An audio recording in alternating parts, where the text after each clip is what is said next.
तात्या February महिना आलेला आहे तुमचा आणि सगळ्याच प्रेमवीरांचा आवडता महिना असतं हे. कारण या महिन्यात व्हॅलेंटाईन डे असते. तर काय सांगाल आम्हाला व्हॅलेंटाईन डे बद्दल तुम्ही? हे पाय सपने, तुला खरं सांगू का? अगं गावाकडच्या म्हणजे शेतात मातीत काम करणाऱ्या आमच्यासारख्या माणसाला व्हॅलेंटाईन आणि फॅलेंटाईन डेचं काही घेणं देणं नसते ग. आमच्यासाठी काय 12 महिने व्हॅलेंटाईनच असते. फक्त शेतातला ऊस तूर कडोळ वाळला की आमचं व्हॅलेंटाईन सुरू. म्हणजे आम्हाला फक्त एकच पडलेला असते प्रश्न का कुठं करू आणि कसं करू. आणि राहिला प्रश्न रोमॅन्टिसिझमचा, तर जेवढा रोमॅन्टिकपणा तुला सांगतो ऊसाच्या आणि तुरीच्या शेतात वाटते ना, तेवढा रोमॅन्टिकपणा पोरीला गाडीवर घेऊन फिरण्यात नाही पाय सपने. तुला मी किती रोमॅन्टिक आहे हे जर पाहायचं असेल ना, तर तू फक्त आमच्या ऊसाच्या शेतात चल. कारण ऊस अजून बी काढलेला नाही, वाढलेलाच आहे ऊस. काय म्हणतीस, चलती का मग ऊसाच्या शेतात? नाही तात्या, ऊसाच्या शेताचं आता तरी राहू द्या. कारण कसं आहे, मी यायला ऊसाच्या शेतात येईल, पण पुन्हा जर तुमचा ऊस गोड लागला तर मग अवघड व्हायचं. हे मात्र तू अक्षी खरी बोलली स्वप्ने. कारण कसं आहे, याच्यावर मी 2.5 रुपयाची चॅलेंज लावायला सुद्धा तयार आहे. माया एवढा गोड ऊस जर अख्ख्या शिवारात तुला कोणाच्या बी शेतात गवसला तर मी 2 रुपयाचा कलदार आणि 50 रुपये सुटे द्यायला तुला तयार आहे. तुला मी फक्त एवढं सांगतो स्वप्ने का पाहून मावा ऊस होशील तो खुश. एकदा पाहाव आणि प्रेमातच पडाव असला तर आपला ऊस आहे लांबी आणि ठोकरबी. काय स्वप्ने? तात्या ते ऊसाचं राहू द्या. मला सांगा, तुम्ही तुमच्या तरुणपणी तुमच्या प्रेयसीला व्हॅलेंटाईन डेला काही गिफ्ट वगैरे काही भेटवस्तू देत होता का नाही?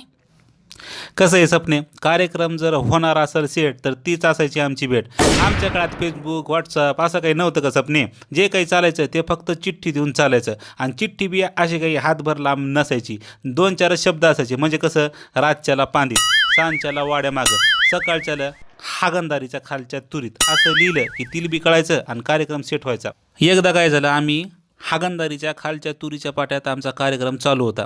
तिकडून दुसऱ्या तुरीच्या पाट्यातून मौन्याची बायको आली टंबरेल घेऊन. तिनं आम्हाला कार्यक्रम करताना पाहून ती जी काही तुरीच्या पाट्यानं पळत सुटली म्हणशील. अरे इकडं मी फार टेन्शनमध्ये. का मौन्याच्या बायकोन जर म्हटलं कोणाला जाऊन सांगितलं की अख्खा गाव मग येणार बडवीत तूर आणि काढणार मग ढुंगणातून दूर. त्यामुळे मी फुल टेन्शनमध्ये होतो. पण मौन्याच्या बायकोनं तसं काही केलं नाही. तिने काही कोणाला गोष्ट सांगितली नाही. त्यामुळं मग जीव जरासा भांड्यात पडला. त्याच्यानंतर जेव्हा बी मी मौन्याच्या घरासमोरून जात होतो, मौन्याची बायको बी तिरप्या नजरेनं माझ्याकडे पाहत होती आणि स्माईल देत होती. असंच झालं पाहिजे सपने. मरता मरता वाचलो मी ग सपने. बरं तात्या, मला सांगा, तुम्ही लव्ह स्टोरी गिव्ह स्टोरी असे पिक्चर थिएटरमध्ये जाऊन पाहत असता का नाही? आवडते का नाही तुम्हाला तसं काही पाहायला? हे पाय सपने, तुला खरं सांगतो, म्हणजे पिक्चर पाहण्यासाठी थिएटरमध्ये जायला काही नाही ग. पण 3 तास थिएटरच्या त्या प्लास्टिकच्या लोखंडाच्या खुर्चीवर बसून कोण ढुंगणाला केस तोड करून घ्यावं ग. म्हणून मी काही थिएटरमध्ये जाऊन पिक्चर पाहत नसतो पाय.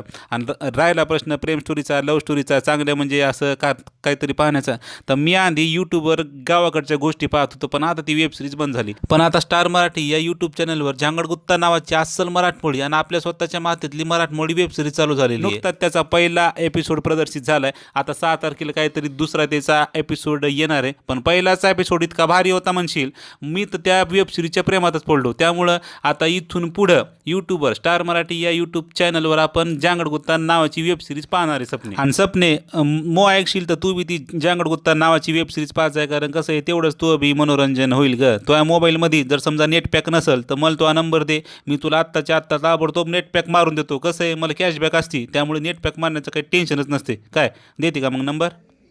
तात्या, ते नंबराचा आपण कार्यक्रम संपल्यावर पाहू. मला सांगा की तरुणांना व्हॅलेंटाईन डे निमित्त तुम्ही काय सल्ला द्याल? काय सांगाल तरुणांना? सपने, आजकालच्या तरुणाला काही सल्ला देण्याची काही सांगण्याची गरज नाही ग. पण तरी तो आता विचारलेलंच आहे. आणि मोठा भाऊ या नात्यानं मी सगळ्या पोरायला एवढंच सांगल का प्रेम उतू गेलं तरी चालेल, पण कंड उतू जाऊ देऊ नका. प्रेम करा पण प्रेमात गेम करू नका.